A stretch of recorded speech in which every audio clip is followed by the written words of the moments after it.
Bendito el Eterno, el uno y lo único, que no hay nada excepto Él. Bendito sea su nombre y shalom a todos. Nuestra compañera de viaje en esta semana es la porción Lech Lechá, vete por ti o vete para ti.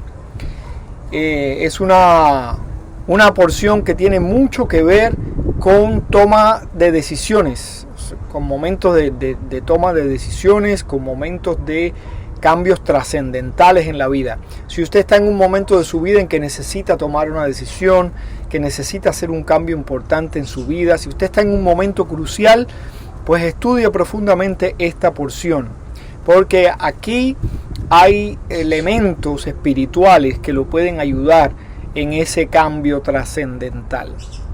La porción que nos acompañó en la semana anterior, la parashá Noach, terminó enlazando a Noach con Abraham, porque hace un recuento de los descendientes de Noach hasta llegar, y se va perfilando por esa familia hasta llegar a Abraham.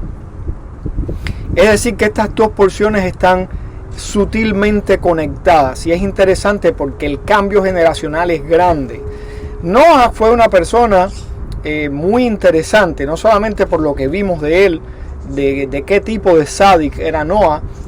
El Talmud dice, y esto sin pretender juzgar la estatura espiritual de Noach, que es el único de que la Torá dice que era un sádic.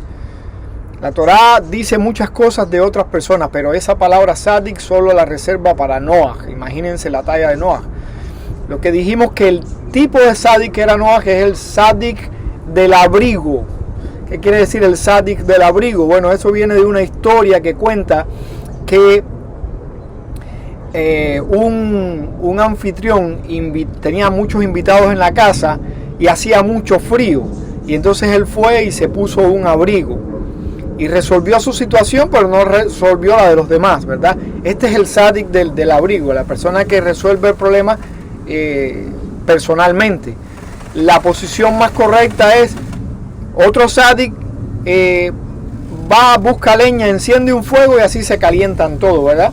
Entonces, habíamos hablado de que Noach es un sádic, pero que si le faltó algo fue tener intercesión ante Hashem por su generación, o tener mayor influencia en su generación, cosa que tampoco es sencillo. Pensemos que era una generación que estaba muy deteriorada, había mucha violencia, mucha brutalidad en esos momentos, así que tampoco es sencillo. Noach optó por mantener una especie de aislamiento, incluso el arca es un símbolo de eso, de aislamiento. No obstante, Dios después le mandó a salir del arca, porque Noach ni siquiera quería salir del arca.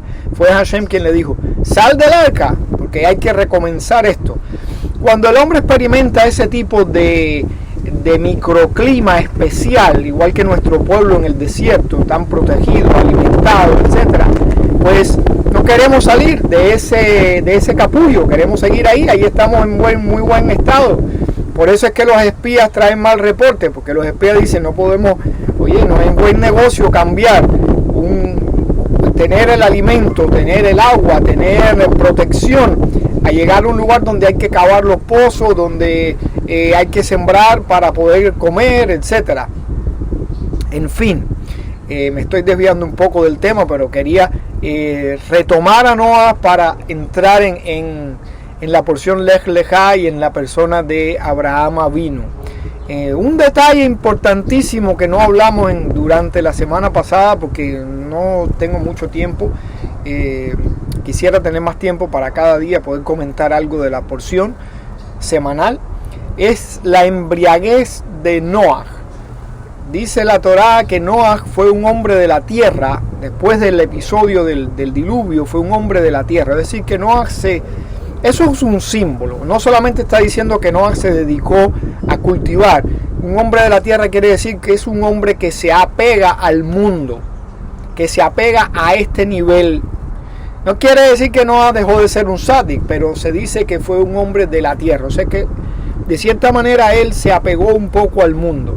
Y la Torá dice que cultivó un viñedo y se embriagó. Independientemente de que no quitamos la parte literal, la lectura literal de este pasaje, también tenemos que entender qué le pasó a Noah y de qué se trata esa embriaguez. Esto es lo que en una persona normal se llama una crisis existencial. Las personas que no tienen fe, aunque todo el mundo tiene fe, esta de la fe es algo muy debatible, pero vamos a decir las personas que dicen que no creen en nada o no tienen fe, o los que creen pero no se quieren involucrar moralmente en la práctica de un código moral, se preguntan a veces de dónde vienen, quiénes son, de dónde vienen y a dónde van. Estas preguntas resumen filosóficamente esa duda existencial del ser humano. ¿Cuál es el propósito de la vida? ¿Por qué estoy aquí? ¿Por qué tengo que morir? ¿Y qué hay más allá de la muerte? ¿Qué hay antes de venir aquí? ¿Y qué hay más allá después que me vaya? Y eso en una persona sin fe realmente es un conflicto tremendo. Y aún en las personas que tenemos fe a veces pues crea una situación emocional encontrada, vamos a decir, de emociones encontradas, etc. Y no estoy diciendo que no has particularmente tenido una crisis existencial, ni mucho menos, pero esta duda existencial, esta cuestión no resuelta aún por la humanidad desde el punto de vista secular, es el origen, esta es la fuente, de aquí parten todos los miedos del ser humano.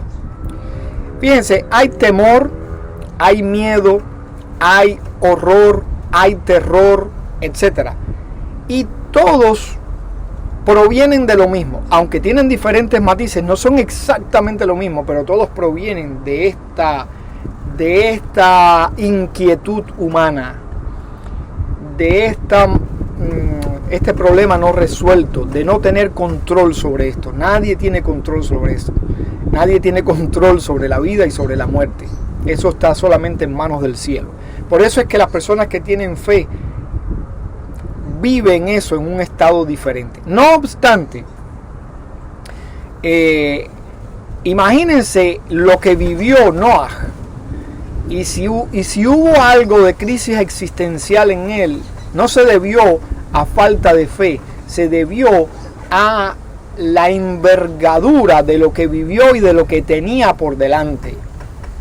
Imagínense que Noah fue el escalón entre el eslabón entre dos generaciones. Noah formó parte de una generación que fue borrada de la faz de la tierra, y fue el eslabón que la conectó con una nueva generación que pobló la tierra. Es decir, que cuando Noah salió de esa arca y vio la inmensidad, la tarea gigantesca que Dios puso en sus hombros, no es para menos. Si usted se para delante de una montaña, yo lo he experimentado muchas veces, y usted contempla la inmensidad de una montaña, usted se siente abrumado de su pequeñez. Entonces yo me imagino que Noah, cuando contempló espiritualmente la envergadura de lo que tenía por delante, y también pudo haber tenido muchas dudas, aunque Dios le aseguró que nunca más destruiría la tierra por un diluvio, y también le dijo que mientras la tierra existiera habría invierno, verano, cosecha, siembra, etc. Aún así, Noah podía albergar muchas dudas de si sería él o sus hijos capaces de mantener la línea correcta, qué sería de sus descendientes, etc. Lo cierto es que todo esto llevó a Noah a tal vez aislarse más, a ser un hombre de la tierra, y esa tal vez es el símbolo de la embriaguez de Noah, independientemente de que también bebió vino y vivió los efectos del vino. Una cosa que tengo que destacar es que la tierra cambió su balance químico con el diluvio. Esa es una cuestión que a veces pasamos por alto, y por eso no entendemos por qué Dios le permitió, por qué fue hasta ese momento que Dios permitió que se comiera carne. Hasta ese momento éramos vegetarianos, independientemente que ya se habían usado animales como sacrificio. Recuerden que Adán y Jabá fueron vestidos con pieles, presumiblemente de un sacrificio. Abel presentó a Hashem un sacrificio, presentó ofrenda de sus animales. Es decir, que esa era una idea conocida. Sin embargo, no se comía carne aún. Y es a partir de este momento que Hashem permite que se coman animales. Y una de las razones por las que Hashem permite esto es porque la tierra cambió su proporción química. Acuérdense que el diluvio no fue solamente lluvia. Se dice que se abrieron las grandes fuentes del abismo. Y la tierra vivió un proceso de cambio, de convulsión química. Y entonces, a partir de ese momento, la tierra ya no proporciona en los vegetales y en las frutas todos los nutrientes necesarios. Entonces, por eso es que se permite aquí comer carne. Pero además, esto fue también lo que de alguna manera sorprendió a Noah cuando bebió el vino, porque este cambio trajo consigo también que la uva ya no tuviera no fuera exactamente igual que tal vez la que él conocía de antes del diluvio, y el efecto fue un poco más fuerte, y por eso dicen algunos que por eso se embriagó. Ahora, yo pienso que independientemente de la embriaguez física, aquí hay una embriaguez que es ese aspecto de crisis existencial, ese momento en que Noah se vio ante un mundo vacío, devastado, y ante una tarea espiritual muy grande, ¿no? Y de alguna manera se sintió abrumado. Ahora, al final de esta parasha, Noah entra en escena Abraham Avinu. Abraham es una persona diferente, un tipo espiritual diferente, completamente diferente a Noah. ¿Por qué razón? Porque si Noah era un hombre que tuvo tendencia a ser un sádic, pero a mantener un aislamiento, a mantenerse separado del mundo, Abraham Avinu hizo todo lo contrario. Y Abraham Avinu llega a escena por un camino misterioso. Fíjense que Abraham nuestro padre, viene de Ur Kasdim, Ur de Caldea, un lugar que tardó mucho la arqueología en descubrir, y algunos hasta ponían en duda la escritura sagrada, diciendo que eso fue un lugar que nunca existió. Sin embargo, fue a principios del siglo XX que la arqueología dio con Ur Kasdim, aunque algunos dicen que no es exactamente el lugar, etcétera, pero está aceptado por la mayoría de los expertos. Y este era un lugar de astrología, era un lugar donde se practicaba la astrología, y había muchas personas importantes en el mundo de aquel entonces, que era un mundo demográficamente todavía pequeño, que había población que ya había cubierto un terreno, vamos a decir, proporcionalmente vasto. Aquí habían personas, ese lugar reunía personas que tenían conocimiento avanzado de astrología, y también era un lugar de idolatría, obviamente, porque la idolatría entra por esa vía en el mundo. Y entonces Abraham es hijo de Terah, que era general, o por lo menos era un oficial del ejército de Nimrod,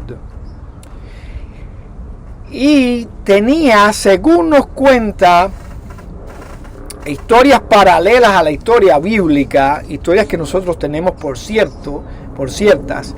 Tenía una tienda de ídolos, y Abraham trabajaba para su padre. Abraham cortaba las piedras con las que se esculpían los ídolos. Y Abraham un día tiene una meditación mientras estaba al sol cortando piedras en una montaña.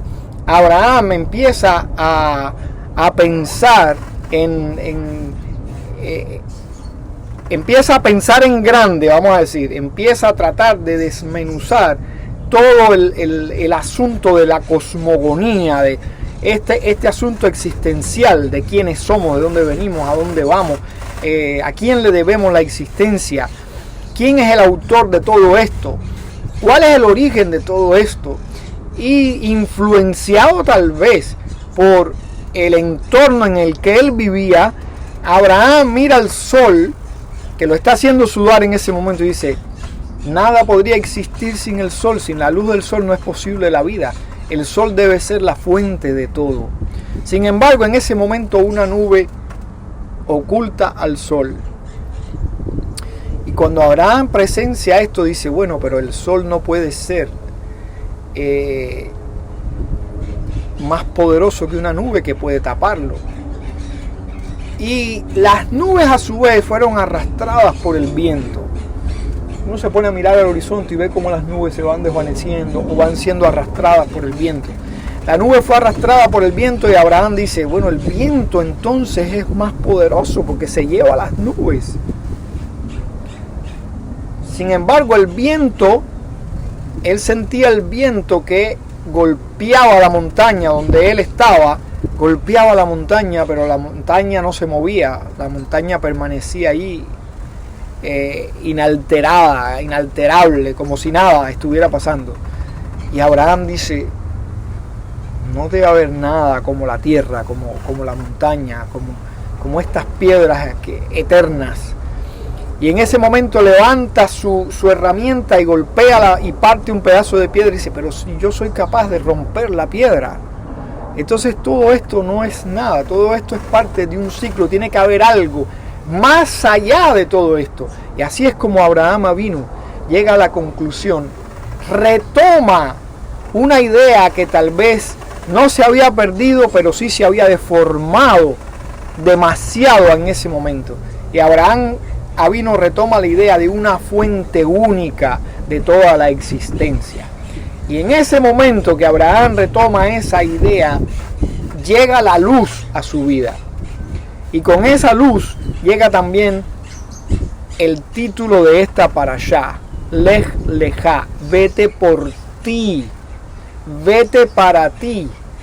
Tienes que salir de este entorno, tienes que salir del medio en el que estás, incluso hasta de tu linaje, de tu familia, de tu parentela, y ve al lugar que yo te mostraré. No le dio una dirección exacta, no es como hoy en día ponemos en el teléfono la dirección y el GPS nos guía y sabemos a dónde vamos.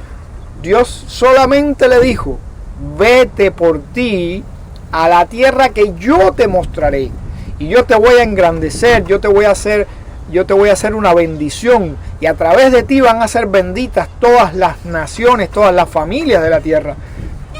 Y Abraham, que en ese momento no era Abraham, sino Abraham, abrazó esa promesa, creyó en esa promesa y salió de su tierra, salió de su sociedad y salió aún de su familia. Y su padre fue con él, pero el resto de su familia quedó allá. Ahora, cuando uno toma cuando uno llega a un momento crucial así, un momento trascendental, en que uno tiene que tomar estas decisiones como Abraham, por eso digo que esta parashá hay que estudiarla si uno está en vísperas de tomar una gran decisión en la vida, o si uno está en el momento de tomarla.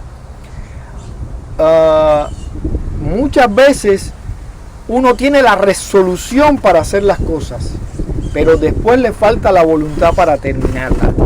Eso está ejemplificado en Terach. Terach solo llegó a Harán, a la mitad del camino, y allí terminó sus días. Pero Abraham, después llegó a ser Abraham Avinu, continuó, no paró hasta llegar al lugar que Dios había de mostrarle. Y ese no era el final del camino, pero por lo menos llegó al lugar. Allí todavía le sobrevendrían cosas muy grandes, muy importantes. Pero eso lo vamos a ver en próximos comentarios sobre esta parashá interesantísima. Lech Lechá. Bendito el Eterno que nos da la oportunidad de estudiar su palabra, que sea de provecho para todos en este día tan hermoso y en toda esta semana. Y que sea también de bendición, de protección y de paz para nuestro amado pueblo Israel. Shalom.